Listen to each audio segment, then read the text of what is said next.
요한복음 11장. 한 병자가 있었는데 그는 마리아와 그의 자매 마르다의 마을 베다니에 사는 나사로였다. 마리아는 주님께 향유를 붓고 자기의 머리털로 주님의 발을 씻은 여자요. 병든 나사로는 그의 오라버니이다. 그 누이들이 사람을 예수께로 보내서 말하였다. 주님 보십시오. 주님께서 사랑하시는 사람이 앓고 있습니다. 예수께서 들으시고 말씀하셨다. 이 병은 죽을 병이 아니라 오히려 하나님의 영광을 드러낼 병이다. 이것으로 말미암아 하나님의 아들이 영광을 받게 될 것이다. 예수께서는 마르다와 그의 자매와 나사로를 사랑하셨다. 그런데 예수께서는 나사로가 앓는다는 말을 들으시고도 계시던 그곳에 이틀이나 더 머무르셨다.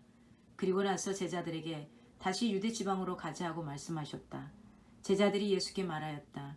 선생님, 방금도 유대 사람들이 선생님을 돌로 치려고 하였는데 다시 그리로 가려고 하십니까? 예수께서 대답하셨다. 낮은 12시간이나 되지 않느냐. 사람이 낮에 걸어다니면 햇빛이 있으므로 걸려서 넘어지지 않는다. 그러나 밤에 걸어다니면 빛이 그 사람 안에 없으므로 걸려서 넘어진다. 이 말씀을 하신 뒤에 그들에게 말씀하셨다. 우리 친구 나사로는 잠들었다. 내가 가서 그를 깨우겠다. 제자들이 말하였다. 주님, 그가 잠들었으면 낫게 될 것입니다.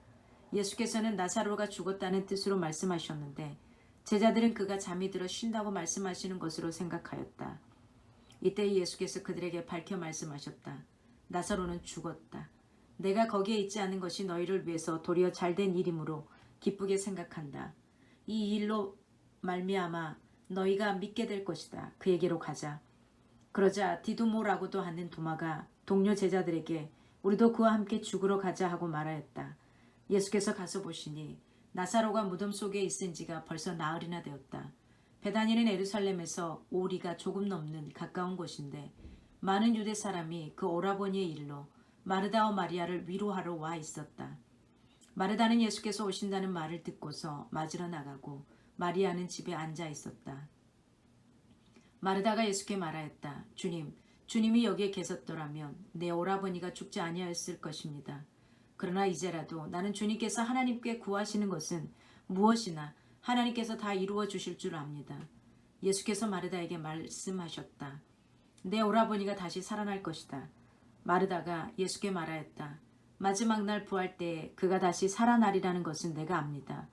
예수께서 마르다에게 말씀하셨다.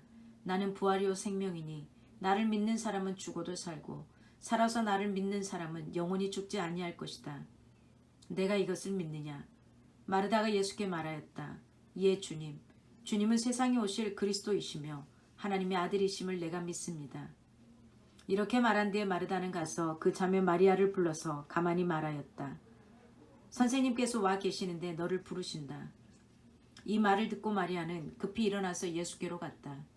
예수께서는 아직 동네에 들어가지 않으시고 마르다가 예수를 맞이하던 곳에 그냥 계셨다. 집에서 마리아와 함께 있으면서 그를 위로해 주던 유대 사람들은 마리아가 급히 일어나서 나가는 것을 보고 무덤으로 가서 울려고 하는 것으로 생각하고 그를 따라갔다. 마리아는 예수께서 계신 곳으로 와서 예수님을 뵙고 그 발 아래에 엎드려서 말하였다. 주님, 주님이 여기에 계셨더라면 내 오라버니가 죽지 않았을 것입니다. 예수께서는 마리아가 우는 것과 함께 따라온 유대 사람들이 우는 것을 보시고 마음이 비통하여 괴로워하셨다. 예수께서 그들에게 물으셨다. 그를 어디에 두느냐? 그들이 대답하였다. 주님, 와 보십시오. 예수께서는 눈물을 흘리셨다. 그러자 유대 사람들은 보시오. 그가 얼마나 나사로를 사랑하였는가 하고 말하였다. 그 가운데서 어떤 사람이 이렇게 말하였다. 눈먼 사람의 눈을 뜨게 하신 분이 이 사람을 죽지 않게 하실 수 없었단 말이오. 예수께서 다시 속으로 비통하게 여기시며 무덤으로 가셨다. 무덤은 동굴인데 그 어귀는 돌로 막아 놓았다. 예수께서 돌을 옮겨 놓아라 하시니 죽은 사람의 누이 마르다가 말하였다. 주님, 죽은 지가 나흘이나 되어서 벌써 냄새가 납니다. 예수께서 마르다에게 말씀하셨다. 내가 믿으면 하나님의 영광을 보게 되리라고 내가 내게 말하지 않았느냐. 사람들이 그 돌을 옮겨 놓았다. 예수께서 하늘을 우러러보시고 말씀하셨다. 아버지, 내 말을 들어주신 것을 감사드립니다. 아버지께서는 언제나 내 말을 들어주신다는 것을 압니다. 그런데도 이렇게 말씀을 드리는 것은 둘러선 무리를 위해서입니다. 그들로 하여금 아버지께서 나를 보내신 것을 믿게 하려는 것입니다. 이렇게 말씀하신 다음에 큰 소리로 나사로야 나오너라 하고 외치시니 죽었던 사람이 나왔다. 손발은 천으로 감겨 있고 얼굴은 수건으로 싸매여 있었다. 예수께서 그들에게 그를 풀어주어서 가게 하여라 하고 말씀하셨다. 마리아에게 왔다가 예수께서 하신 일을 본 유대 사람들 가운데서 많은 사람이 예수를 믿게 되었다. 그러나 그 가운데 몇몇 사람은 바리새파 사람들에게 가서 예수가 하신 일을 그들에게 알렸다.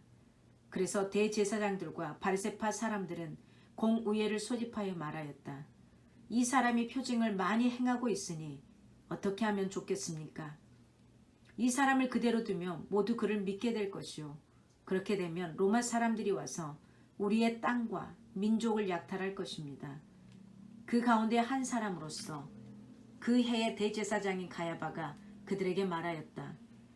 사람들은 아무것도 모르고 한 사람이 백성을 위하여 죽어서 민족 정체가 망하지 않는 것이 당신들에게 유익하다는 것을 생각하지 못하고 있소?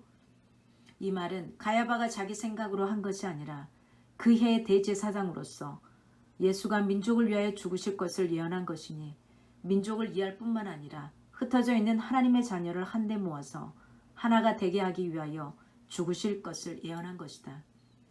그들은 그 날로부터 예수를 죽이려고 모의하였다. 그래서 예수께서는 유대 사람들 가운데로 더 이상 드러나게 다니지 아니하시고 거기에서 떠나 광야에서 가까운 지방 에브라임이라는 마을로 가서 제자들과 함께 지내셨다. 유대 사람들의 유월절이 가까이 다가오니 많은 사람이 자기의 몸을 성결하게 하려고 유월절 전에 시골에서 예루살렘으로 올라왔다. 그들은 예수를 찾아가 성전뜰에 서서 서로 말하였다. 당신들은 어떻게 생각합니까? 그가 명절을 지키러 오지 않겠습니까? 대제사장들과 바리새파 사람들은 예수를 잡으려고 누구든지 그가 있는 곳을 알거든 알려달라는 명령을 내려두었다. 하나님의 말씀이었습니다. 아멘.